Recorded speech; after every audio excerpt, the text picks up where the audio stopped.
In the bustling terminal of Hartsfield-Jackson Atlanta International Airport, a tense confrontation unfolded.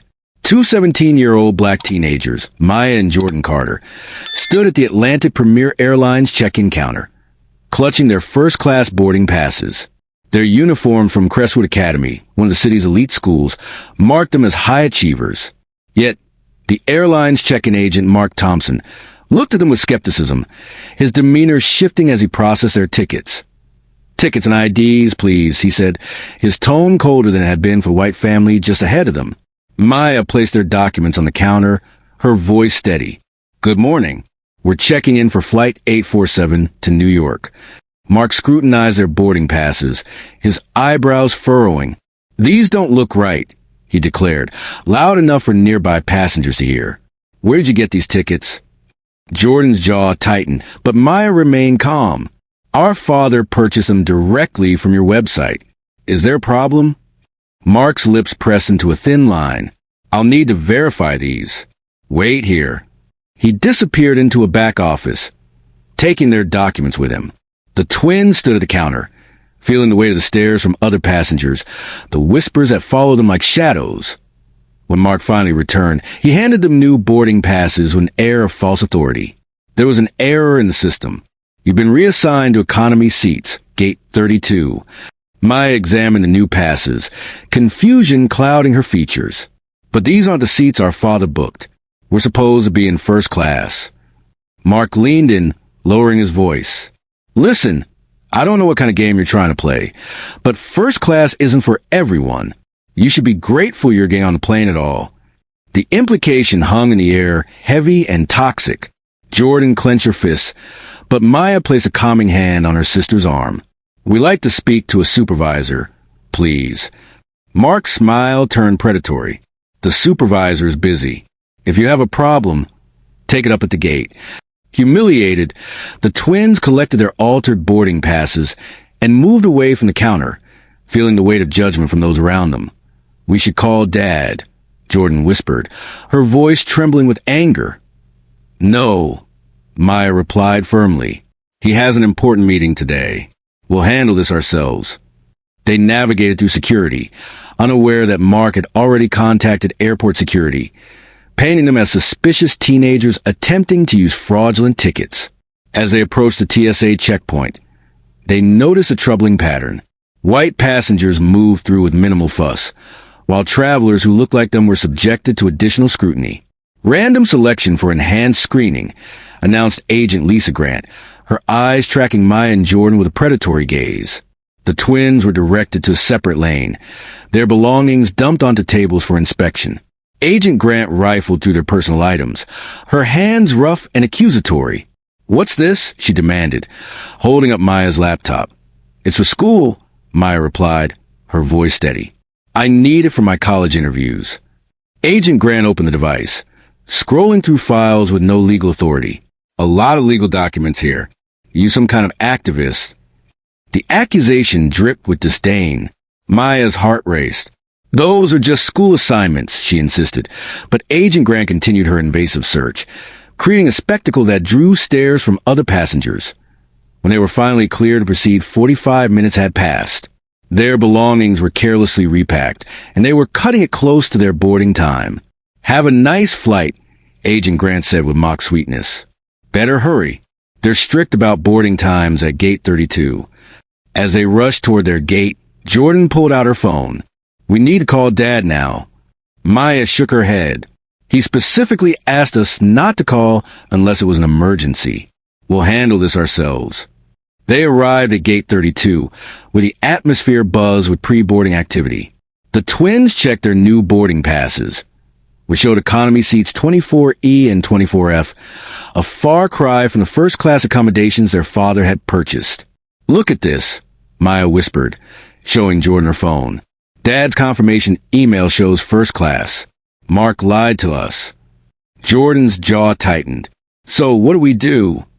"We document everything," Maya decided, her voice taking on a methodical tone that had made her a star debater at Crestwood. They approached the customer service desk, where a harried agent named Olivia Reed was processing requests. When they presented their case, Olivia barely looked up. If there was an error, it's been corrected now, she said dismissively. But here's the email confirmation, Maya insisted, showing her the screen. My father specifically purchased first-class seats. I don't see any record of complaint being filed, Olivia replied, her expression suggesting she was dealing with troublemakers rather than legitimate passengers. As boarding began, they watched first-class passengers glide to the priority lane with barely a glance at their documentation. When general boarding was announced, they joined the line, hoping to salvage their trip. But when they reached the front, the gate agent Derek Collins examined their passes with exaggerated scrutiny. There seems to be a problem here, he announced loudly. Please step aside while I verify these boarding passes. What kind of problem? Maya asked, though she suspected she already knew.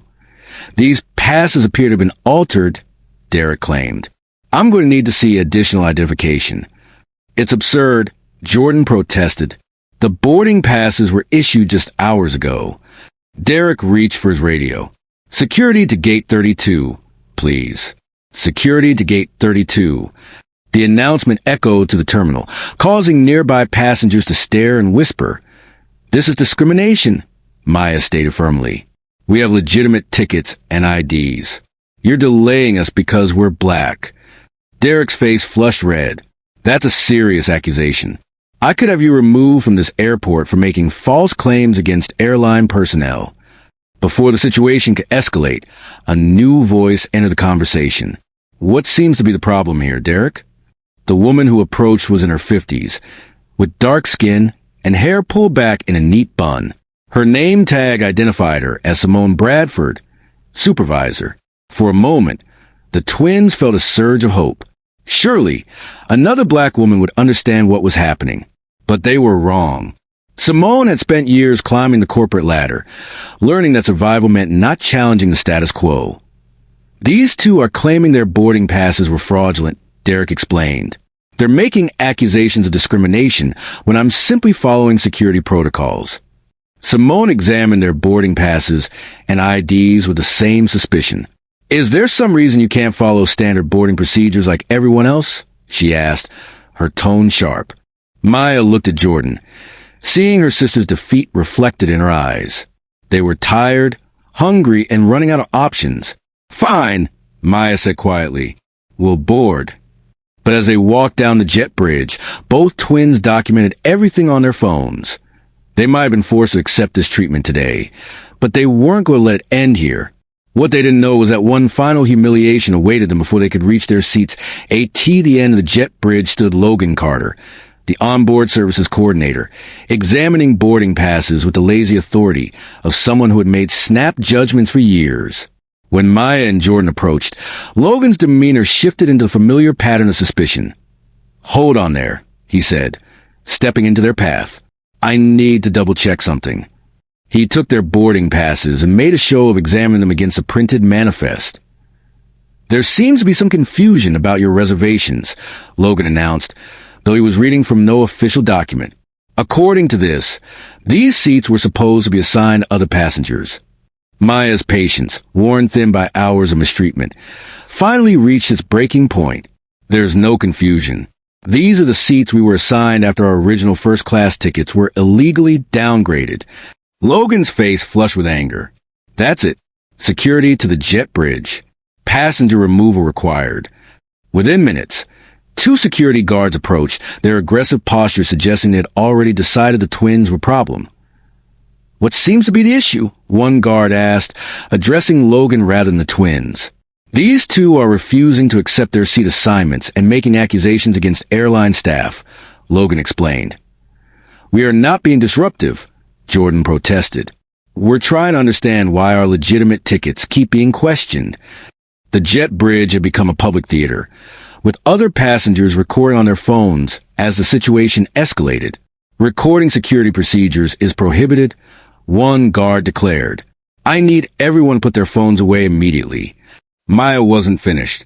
With a calm precision that had made her a star student, she pulled out her phone and began making a call. We're calling our father, she announced, her voice cutting through the chaos.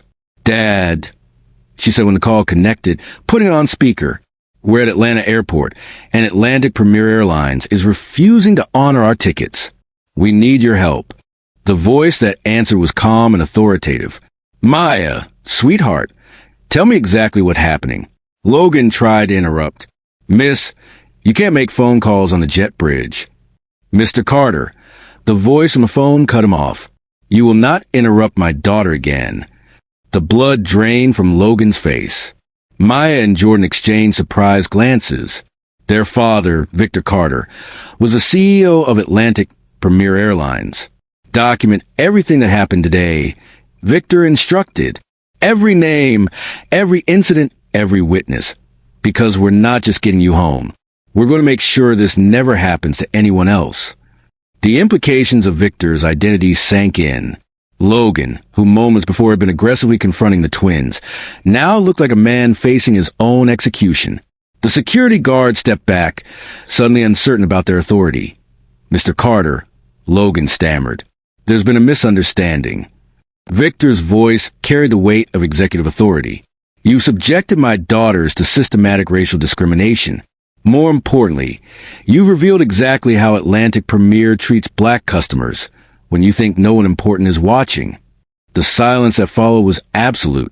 Security guards stepped back. Other passengers pressed closer, sensing they were witnessing something unprecedented. "Girls," Victor said gently, "stay exactly where you are. Don't move. Don't accept any offers from airline staff, and keep recording everything." As the twins stood there, they realized that their experience was about to change everything.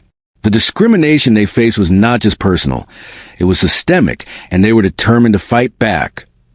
What happened next would surprise everyone.